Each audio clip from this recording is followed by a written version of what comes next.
put a lot of sugar in the Marzban Kool-Aid and they drank it all.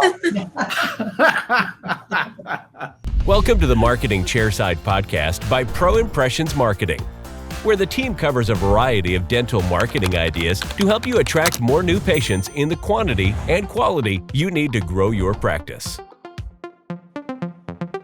If you've ever wanted to pick the brain of a really successful dental office, if you're just stuck, you're struggling, you can't get to that next level, I've got some people that you're going to want to hear from. I've got Shireen. She's the office manager at Firouzian Dentistry. Hello, Shireen. Hi, Jonathan. And how are you? I'm doing great. I'm really excited to be here. I'm always excited to be here. And as if one brilliant mind in dental business isn't enough, I've got also Dr. Stephanie Kinsey here. Hi, Jonathan.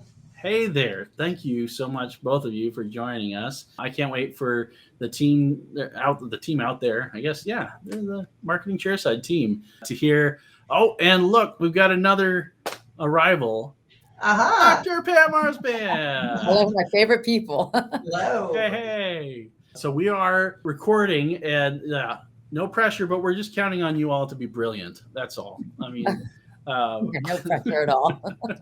So, guys, we want to help dentists who are out there who they maybe their practice is just plateaued, or they see dentists like you just killing it in offices that seem to be way more successful than they feel like they'll ever be, and they want to learn from you. But I figured a good place to start off with is what success looks like to you, and whether or not you feel like you've achieved that. I mean, to me, a successful practice is one that you have a steady new patient flow and you're happy with what you're doing. You've got a team that you can count on. But what does success look like to you guys? I'm wondering if everyone's going to have the same answer. Maybe not.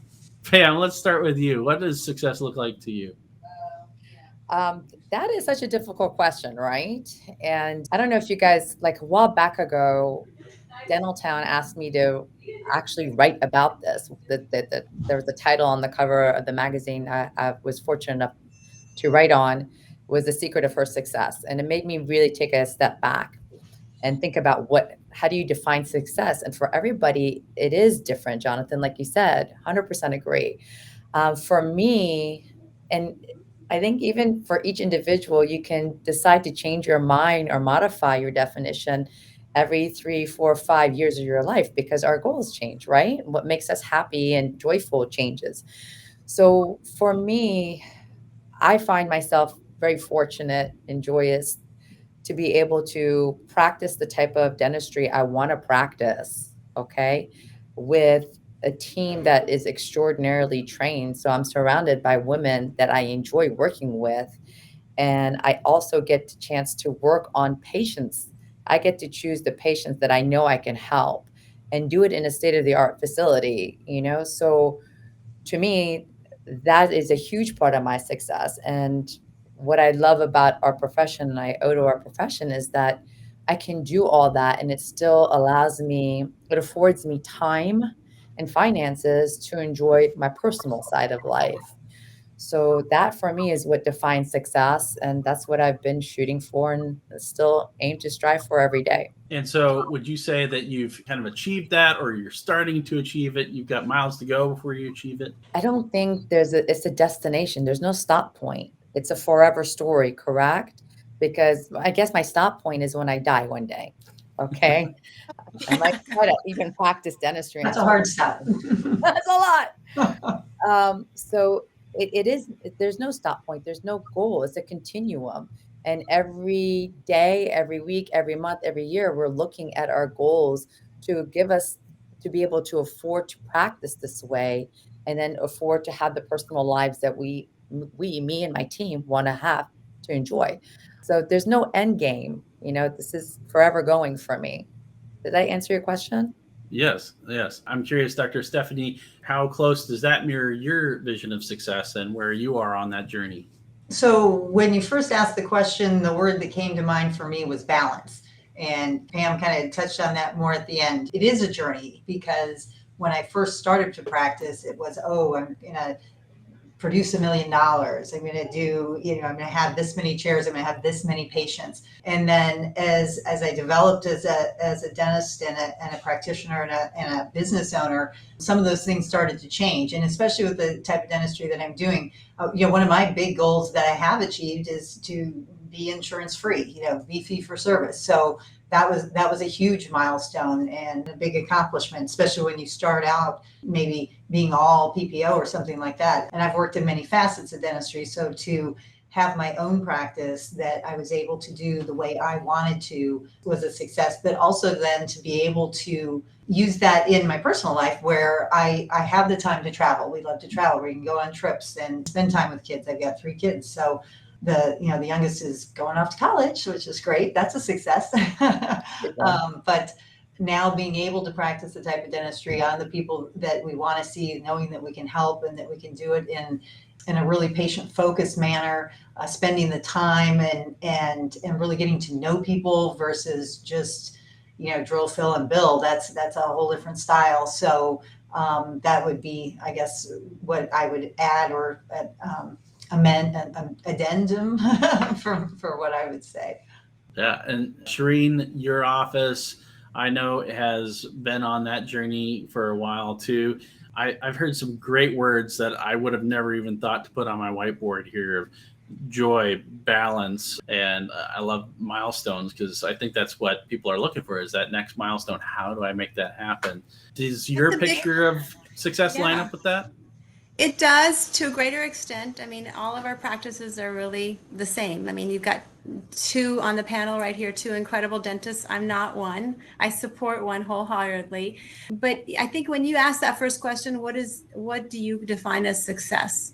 I think, Jonathan, if you ask Dr. Kinsey or Dr. Marzban, what is your definition of success? It's doing the dentistry that I want to do and being able to have the team that's there all the time. And if someone leaves, having someone to be able to train that person and consistently move forward. If you ask an accountant, what is the secret to your dentist's success? They're going to say the numbers. If you ask financial planner, well, do they have retirement to be able to finish at a certain time? You can't be doing dentistry at 90. If you ask your patients, they're going to say, I want to make sure that Dr. Marzban and Dr. Kinsey are practicing forever. I don't want them to send me here and there and everywhere like other dentists did. That's why I came to you. So I think really at the end of the day, that balance personally is great, but how do you translate it into a business that you want to have a legacy to retain and have long term? So I would say the one thing, if one of your first questions on your list that you gave us is, what have you done in your practice that has helped you get to success? And that would be, you've got dentists that have committed to training and educating and giving the opportunity to themselves to have this kind of success. And then how do you pass that on to people? Because one person is not going to be enough to give you that long term. You have to have people supporting you. Dr. Marzban asked me years ago, who's the accountability person for your doctor? You always have to have someone holding them accountable. So a lot of those things require systems, because I'm not getting any younger and I don't planning on being around forever. I like to have systems in place. I want what we do to be replicable, so that if something happens to me, there's somebody behind me, because the success level we have, it's taken us years to be insurance free. It's taken us years to have the systems in place. And it's taken us a long time. We do have a wonderful team that we truly adore. I think the one thing I'd add into that, and that one term, would be authenticity. Because if you really believe in the value of what you've created, authentically, you build the relationships with your team, you build that relationship with your patients, and you bring in communication that allows the authenticity to be felt by your patients. Because one of the things we talk about is, we are going to, with the level of training our dentist has, identify what we can see. And it's going to be up to you, once we inform you of all your choices, to be able to choose what you want to do with it.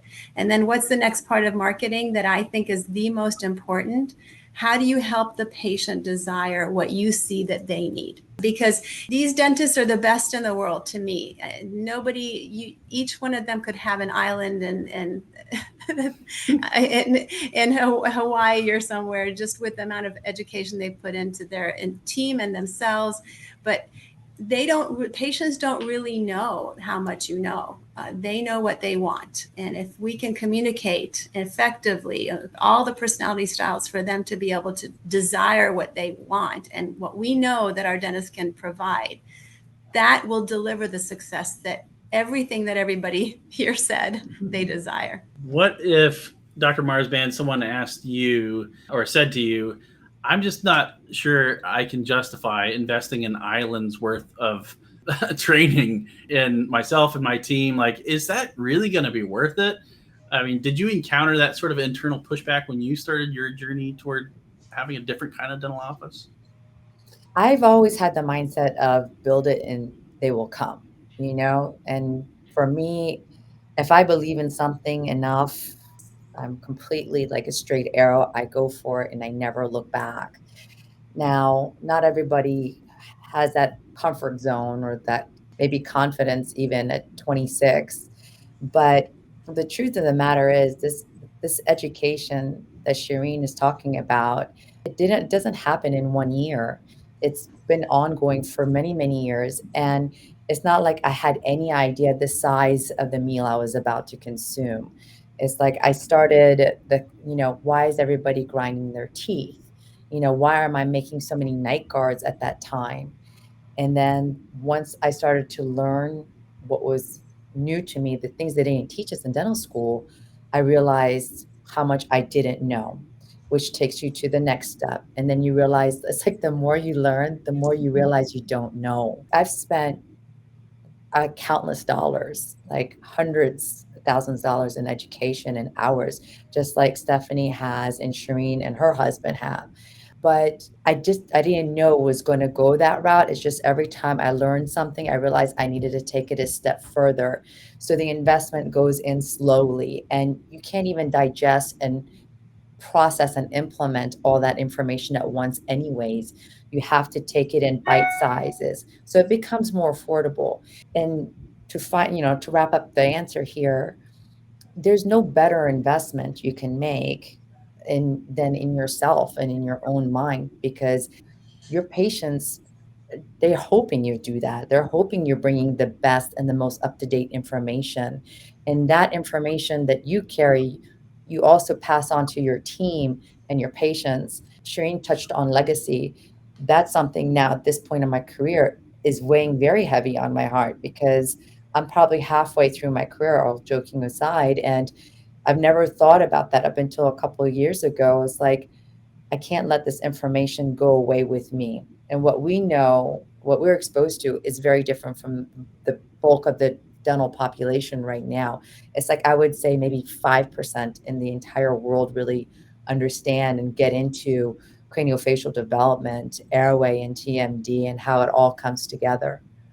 So bite-sized pieces, how do you eat an Yeah. elephant? One bite at a time kind of concept, and always spend money on yourself and your team. I think that when you start thinking that way and training that way, the team has something to get excited about too. They feel like they're part of building it. I know the investments that we've made in our team on the marketing side of things gets the excitement level up, and they feel like we're going in a direction rather than just surviving another month, or doing another one more website, or one more full mouth case, and that's the finish line. No, no, no, no, no, no. We're in a process, right? Dr. Stephanie, how did you make the gut leap toward that? Or were you one of those like Dr. Marzban where you're just like, this is the way we're going and I have no doubts whatsoever?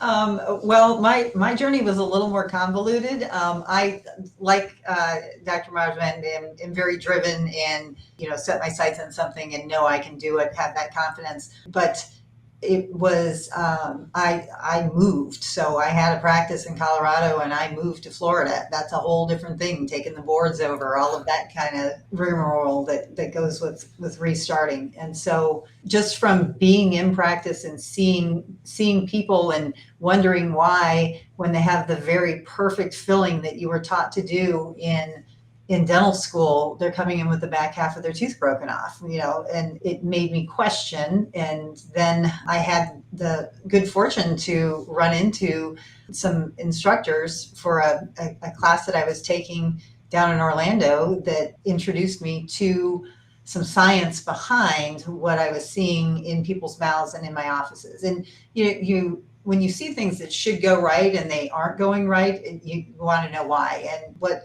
Dr. Marzban said too is the more you learn, the more you know you need to learn, or you see that there is more out there. And so that progression is slow. I mean, I would have loved to jump in and try and learn it all at once. That's my personality. But it was, I mean, it was over years of just going back, applying, and knowing that it was worth it because I was giving a higher level of service to my patients, was helping people get out of pain, and being exposed to things that I didn't know. And you don't know what you don't know. I mean, you do what you know, and you do it to the best of your ability. But when your eyes are opened to something, I have the need to pursue that so that I can offer the best level. If you don't invest in yourself and you don't invest in your team, it's an uphill battle. Then you're just spinning your wheels and you're going to kind of just stay status quo. And so once you've made that investment, what are some other hurdles that you encountered along that journey to success, to the finding your joy and being joyful, doing the type of dentistry that you want to do? What other roadblocks did you face? I mean, sure, change is painful.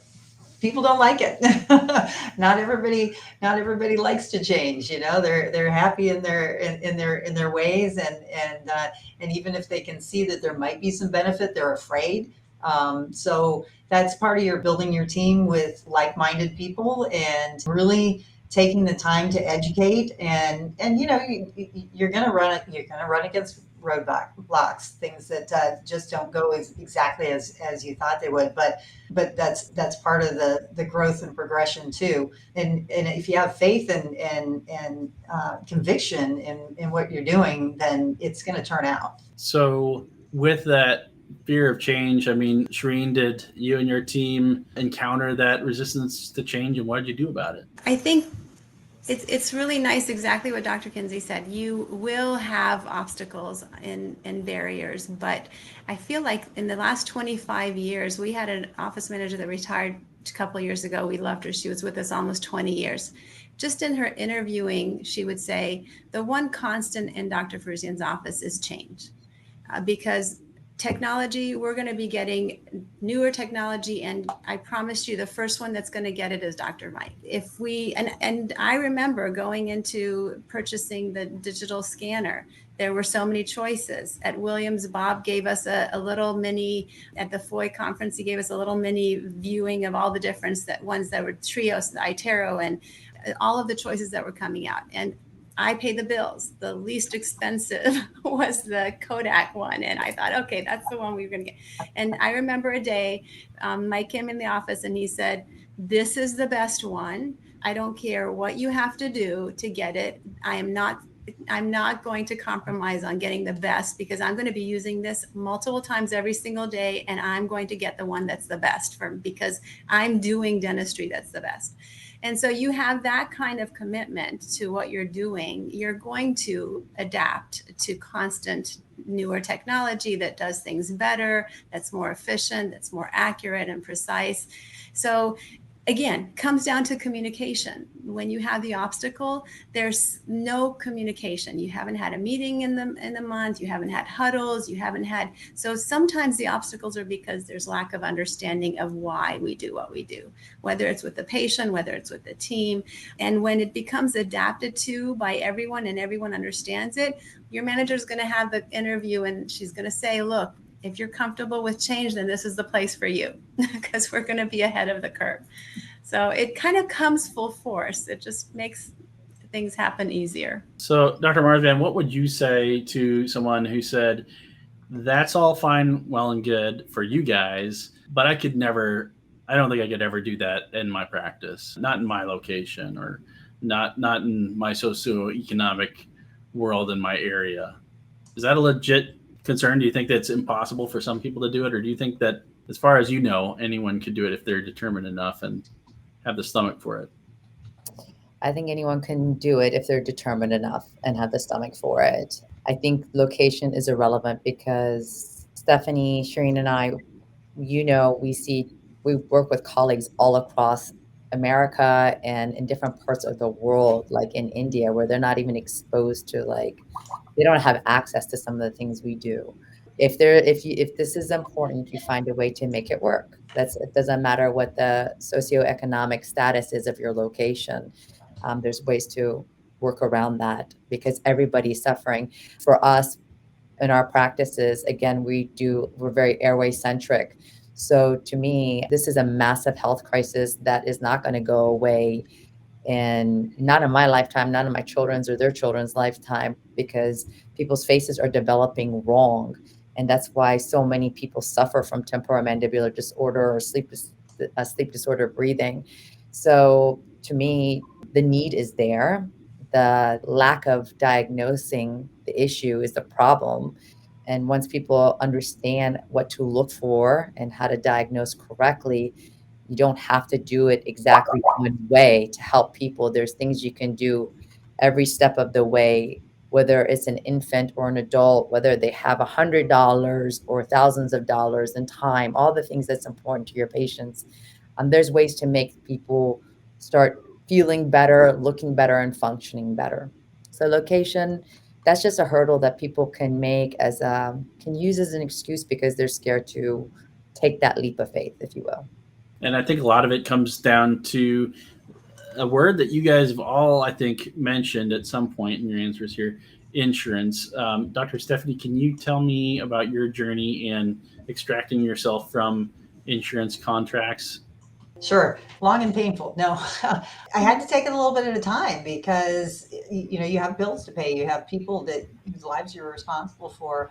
And I was in a position where it was predominantly insurance. And so we ran some statistics and looked to see which one was costing us the most, and started there and kind of did them. So I did MetLife first, and then some of the umbrella policies. So people will have these Dynamax that have a bunch of different plans under them that are all in a fee schedule. And so just kind of slowly, and through that, you learn how to do it too. You don't want to just send a letter to everybody going, hey, we're out, because patients misinterpret. They think they're not allowed to come see you, and that's definitely not the case. And you want to give them the opportunity. So you want to have a plan for it. You slowly, you talk to people as they're coming in. You can talk to them through the hygiene department about, our relationship with your insurance company is changing, and we're still going to work with you. We're still going to help you file for it so that you get reimbursed. This kind of thing, and answer their questions so that if they have some concerns, and you can talk with the relationship that you have, that makes a difference. You're going to lose a percentage, but you can minimize that percentage by doing it personally versus something like a letter. And we found that people came back. They went someplace else and they went, oh yeah, I'm not treated as well, and this is more important to me. I feel comfortable here. I feel like I'm getting a high quality of service, and know that you're doing right by me. So give people the chance to make the right decision. Shireen, did you have a similar experience to that? We kind of became easy for us because insurance, actually, one of our insurance companies dropped their allowables in the contract by over 30%. So when you're doing the kind of dentistry you do, you doctors know when you have CEREC making a crown for you and it's not, downgradable because it's all porcelain, you just aren't going to be able to do it much longer. So it became easy. And we had again, goes back to communication, how you communicate it with your patients. We are very comfortable, since we're no longer aligned with insurance, explaining that insurance does not like you to get the quality of service that you deserve. And our relationship with our patients will always be our relationship with our patients. Regardless of how many insurances you have, we'll still maximize it for you and allow you to get the best treatment that you deserve, not be limited by what your insurance allows. So we're still filing for patients. We're still helping them in maximizing their benefits. But the nice thing is, one of the best things that I ever heard was Dr. Durham in Savannah. I'll bring his words to the table. He would tell patients, if you are really going to allow your insurance to focus on what kind of treatment you deserve, and you start on one tooth 1 year, by the time you're done with the number of teeth that you have, you got to start back on that first tooth again. And I really focus on getting patients to the ideal health of teeth that they can be, so that when they retire and no longer have the kind of insurance funds that they'd relied on, they just have to maintain what they've had as ideal treatment. But if we really focus on insurance, then insurance is going to win, not the patient. And you mentioned, Shireen, developing a desire. The other two doctors you mentioned, getting people to understand that there is a quality difference, that people came back. So Shireen, what role did marketing play in that? Was it more a boots on the ground communication, or was marketing involved in it as well? One of the things that I love about marketing, when I first started running the business side of it, because insurance is essentially kind of marketing, right? I mean, when you're on insurance plans, your write-off is what you're committing to cost of marketing, because those are the patients that are coming and you're writing off, and that's what got the patient to you. Well, you have to pay to get the kind of, I always thought, how do you target? What is the first question they ask in marketing courses is, what is your target patient? Well, what is the best marketing you can have working for you to get that targeted patient? I always thought, how is that possible? Well, marketing has been the key for us. When I do my monthly meetings and I go through and I literally have a spreadsheet since 2019 that I monitor every dollar that comes in and which avenue I've spent it on. And I've done some stuff outside of you, Jonathan, but I've tracked those and they've never been as good. But I'm always trying to test. When I check and I see, and I go through those reports with Jared, and I see that sometimes in a month, even more than half of my quality-oriented lead patients of TMJ, it's just a target patient that we want and we know we can help, comes in through the organic building of what you've created for us over the last 10 years. I'm like, hooray, this is fantastic. But I'm like, hooray too. I know. I mean, but the rest of it is also marketing that you're doing for me. So as long as that is working, I used to think, okay, what I spent this month, I've easily recovered in what I got back. But as time goes on, because we're getting to the point where we're not going to be doing this forever, I want there to be some strong content that keeps the targeted patient coming to me. And I love that about, there's no company, I mean, I'm throwing this as a support to you, of course, but one of the biggest keys to marketing for me has been, it's hard to find someone out there that can guarantee what they do.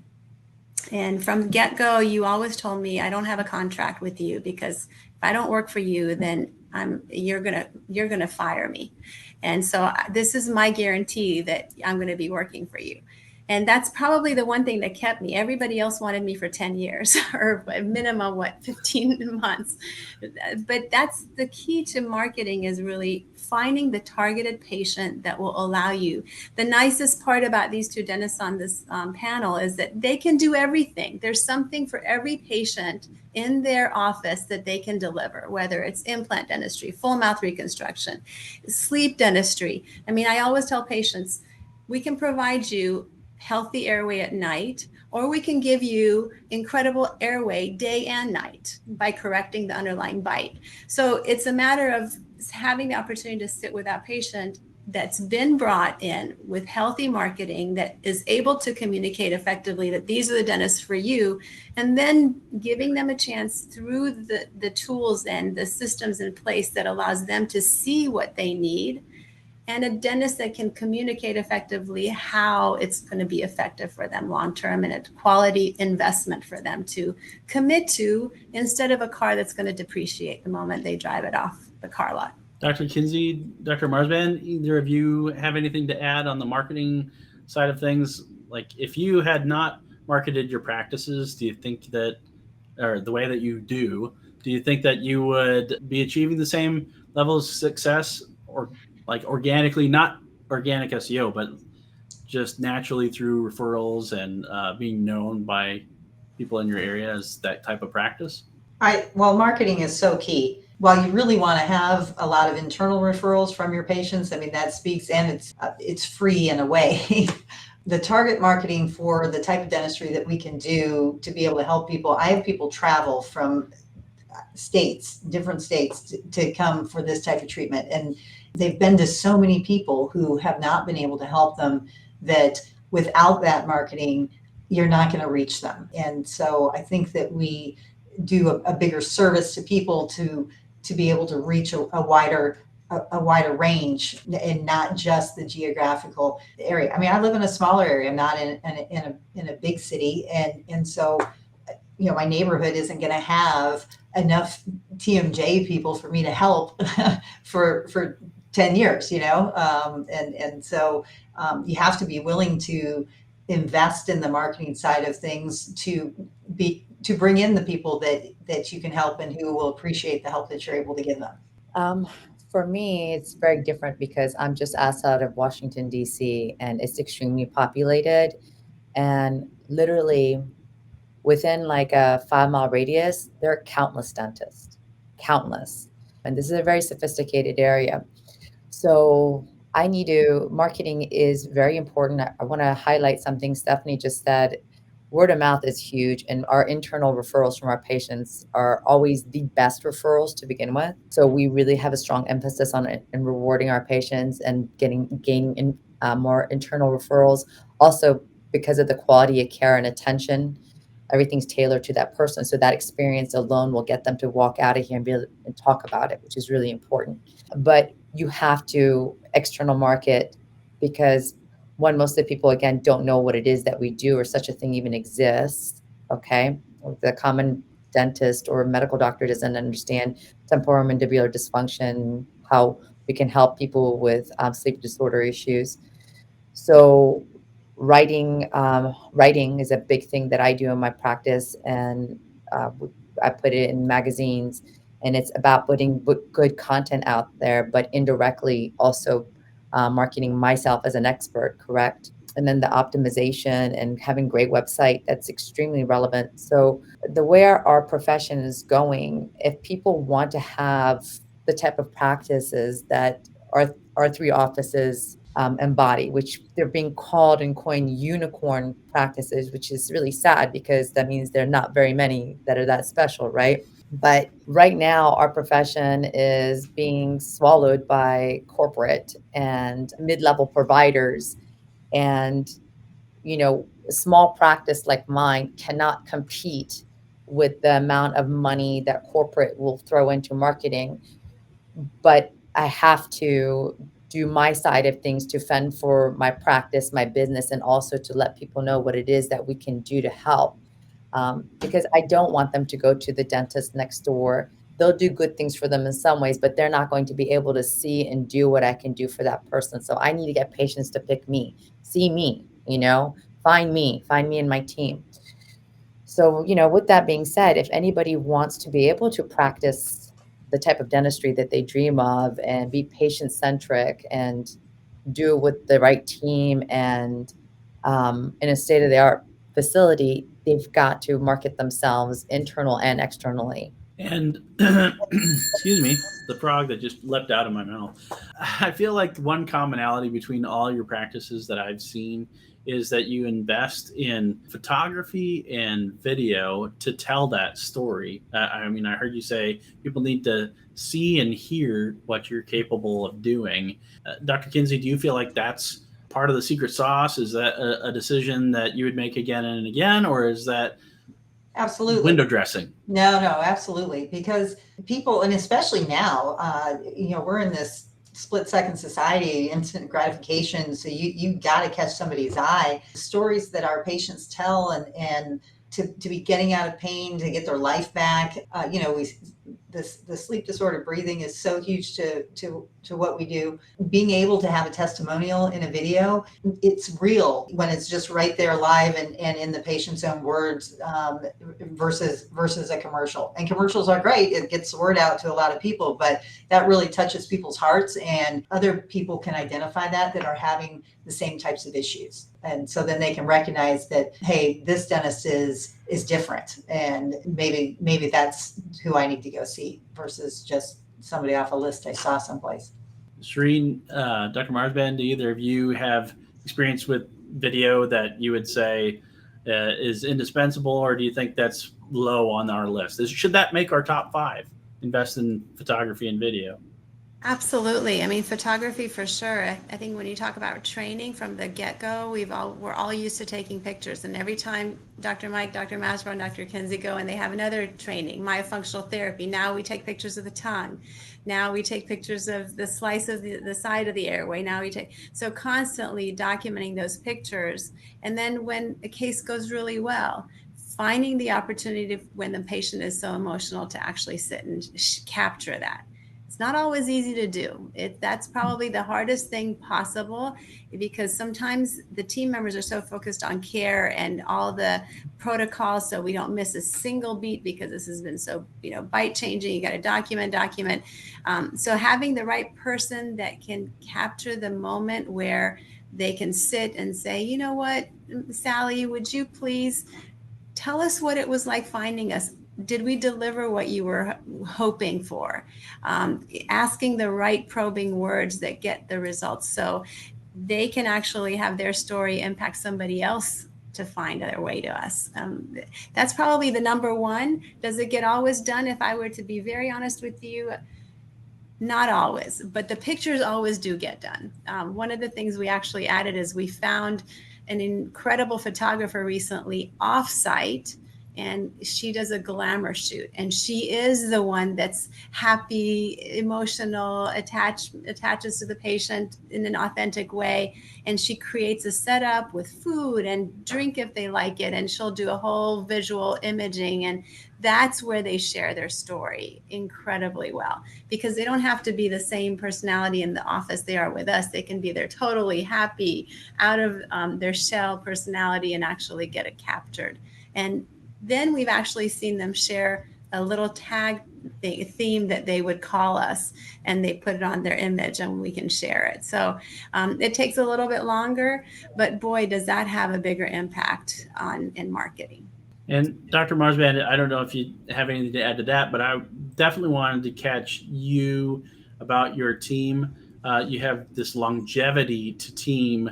I'm just curious what it took to foster that. And if someone's got a lot of turnover issues, how can they, did you ever have a turning point or learn something that was the key to having that continuity in your practice? I put a lot of sugar in the Marzban Kool-Aid, and they drank it all.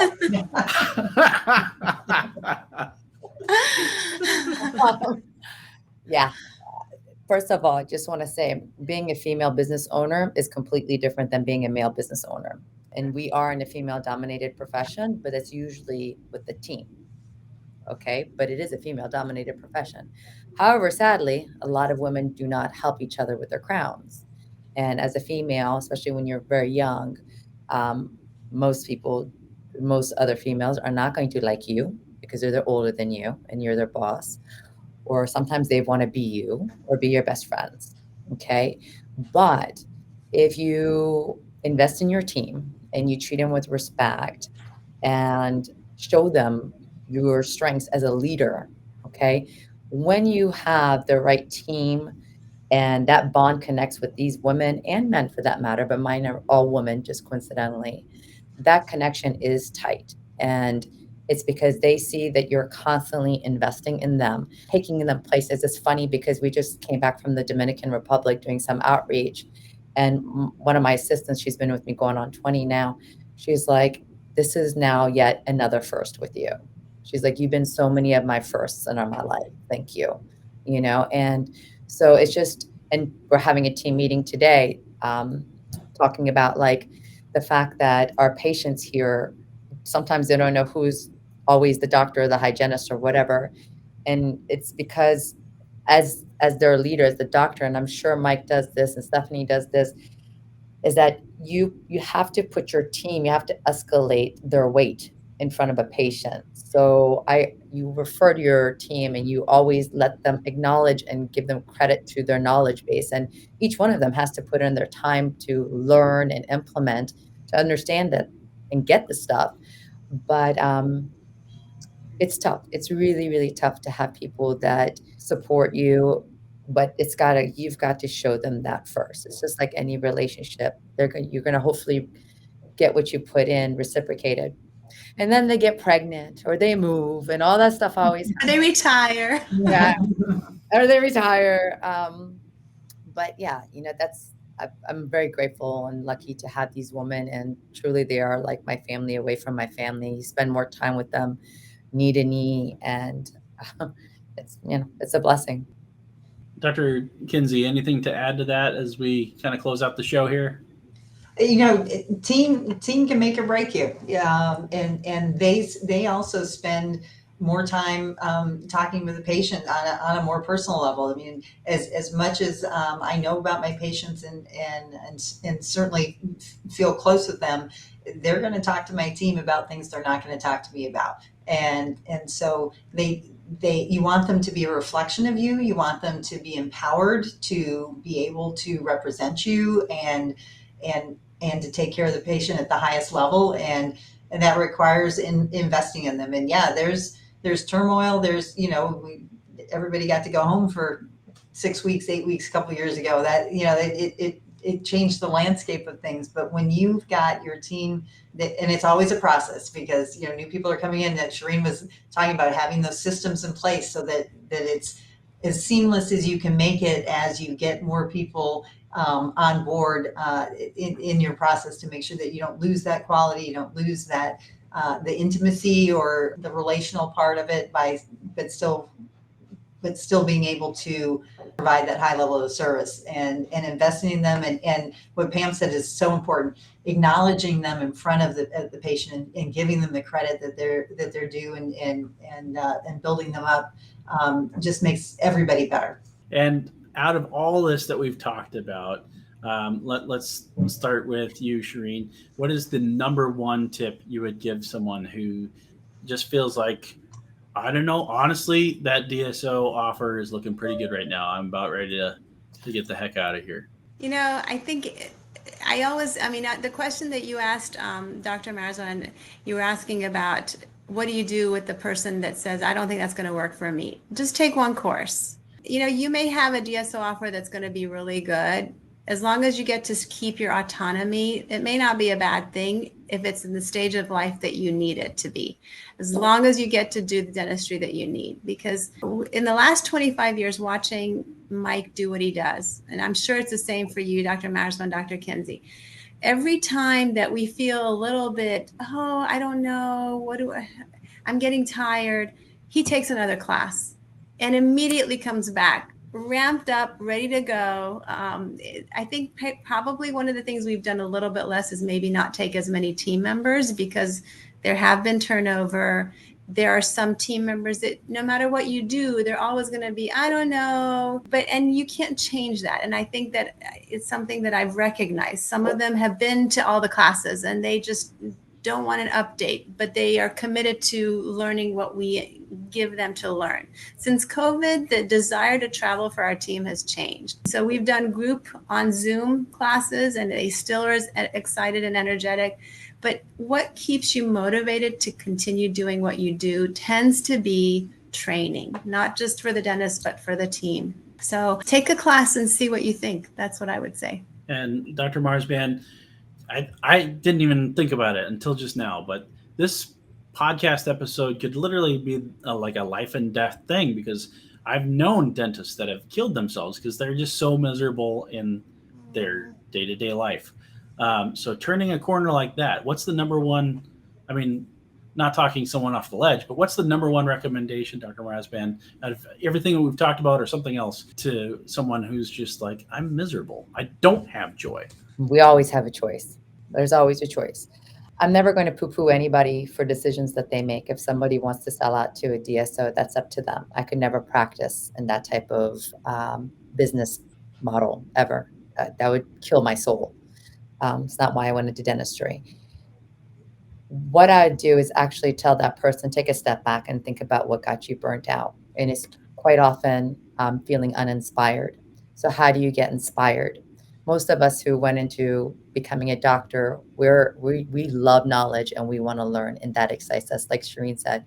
So get inspired, learn something. Also, the other thing you can do is mentorship. When you mentor somebody, it usually, I don't know, it just ignites something in my soul. And I found that a lot of my colleagues feel the same way. So find that new dentist and teach them something, or teach your team, teach whomever, but mentorship is huge. And then the other thing you can do to, get yourself re-inspired is do some type of outreach. Giving back is, I think, I wish is something everybody would do. And I know sometimes we don't have the time or the money to do it, but you can do it at different scales, right? But when you really do something just out of the goodness of your heart, whether somebody sees it or not, but it's actually because of your skill set. It's not like I just cut a check to St. Jude's, but it's because I'm giving something that nobody else can do. That's pretty huge. That reminds you of why you went to dental school to begin with. It takes you back to your little kid dreams again. And Dr. Kinsey, how about you? What's your number one tip for a dentist looking for some sort of help to get a leg up? Yeah, let's see. Number one, it's hard to consolidate into one, but definitely there's a different way. If what you're doing isn't fulfilling you and is having a negative impact, then know that there is a different way. So, reach out to somebody who inspires you, or a colleague that has what you think is the type of practice that you want. So that you have some collaboration. I think so often get stuck in their little box and don't have that camaraderie. And that's one of the things that's so special about the dentists that do the type of dentistry that we do, is that, when we are learning, we have the time and we have all of these other avenues to be able to collaborate and know that you're not alone. And even if you feel like you're alone, you're not alone, and know that there are lots of people willing to help you achieve what it is that you want, and why you started there in the first place. I mean, nobody goes into something trying to set themselves up to be miserable. So I think to keep that perspective and know that you can make a change, and it doesn't have to be all at once, but even some little things can turn it around and make it better. Well, and you guys all have offices that are evidence that it's worth doing. It's hard making these changes. I've heard these stories and many more, and it seems like, gosh, it's a different way of practicing, and you do get that joy and balance back. Speaking of balance, you guys got to get back to work. I really appreciate your time. Thanks, John. Thank you all everyone. for Good to watching. see everyone here. Good to see you. Yeah. Yes. Great to see you guys. Thank you for having me. Thanks very much. Thanks, Dr. Kinsey. Thanks, Shireen. Thanks, Dr. Thank Marzban. And thank you for watching or listening or social media-ing our show today. You can like, subscribe, follow, do all that cool stuff. Maybe you think we missed something, or you think you disagree that success is different. It should look different, and let us know. Do that in the comments. We're going to condense these tips into the description as well. And until next time, thanks again for watching Marketing Chairside. Good Lord, it's hotter than Hades in here. I mean, you see pit stain? Oh gosh, I'm melting. I'm melting. Oh my God. Okay.